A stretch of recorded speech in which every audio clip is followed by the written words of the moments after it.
Nancy, bonjour. Bonjour. Merci d'être là comme chaque jour pour parler emploi et on parle du comportement à avoir vis-à-vis de ses proches tout au long de cette semaine qu'on est à la recherche d'un emploi, qu'on est chômeur de longue durée également. On a parlé du conjoint ces 2 derniers jours, on va parler des amis aujourd'hui. Oui, les amis. Donc on va faire un petit peu de répétition par rapport à ce qu'on a dit vis-à-vis du conjoint, mais c'est pas grave, il faut savoir l'entendre.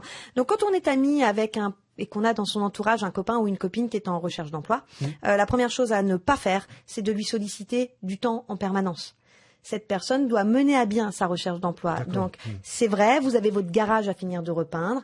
Elle peut évidemment vous donner du temps, mais partez du principe qu'elle n'osera peut-être pas vous dire ouvertement « Bah non, là ça m'arrange pas, je voulais envoyer des CV ». Donc vous devez vous positionner toujours avec le même respect que si elle travaillait. Si elle travaillait, vous lui demanderiez peut-être de vous aider qu'à 17h ou 18h. Bah peut-être que ça, il faut le regarder de près aussi. La personne peut vous donner du temps, mais ne lui prenez pas tout son temps. Son objectif, c'est de trouver un travail. Ça, c'est une première chose. Ensuite, l'inviter à des soirées, c'est très bien. Vous allez boire des mojitos, vous allez vous éclater, c'est génial. Simplement, évitez à chaque fois que vous sortez avec une personne qui est en recherche d'emploi, de lui dire « Alors, t'en es où ?»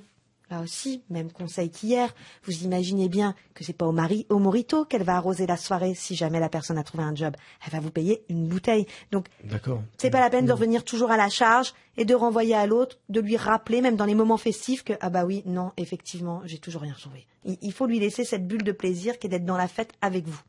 Parce que son comportement vis-à-vis de ses amis, peut y avoir 2 choses totalement différentes. Oui. Soit la première, on fait l'impasse parce qu'on sait sa sphère privée et on n'a pas envie d'impliquer ses amis dans sa recherche d'emploi, tout ça. Soit au contraire, on les met dans la recherche d'emploi parce qu'on va multiplier le nombre de personnes. Exactement. C'est la deuxième partie de mon intervention.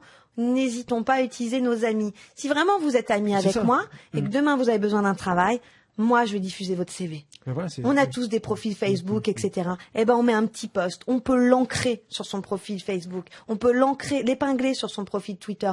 Et on partage le CV de nos amis. Parce que les amis, on les aide aussi quand ils sont dans la difficulté. Et pas simplement pour les festivités. Ça rime. Donc, on n'hésite pas à le recommander. Aujourd'hui, la plupart des emplois se décrochent par cooptation. On verra la différence entre piston et cooptation.